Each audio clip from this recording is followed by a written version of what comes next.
In this video, I'm going to walk you through how to modify a clustered column chart.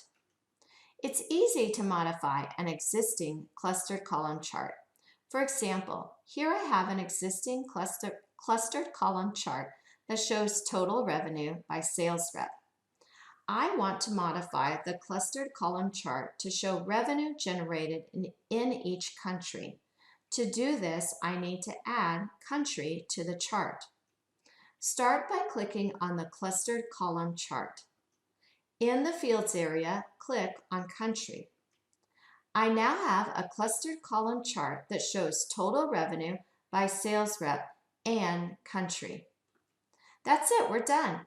This video was created and narrated by Tracy Miller Nobles and is part of the Power BI Skill Builder video series. See accountingisanalytics.com for additional faculty and student resources.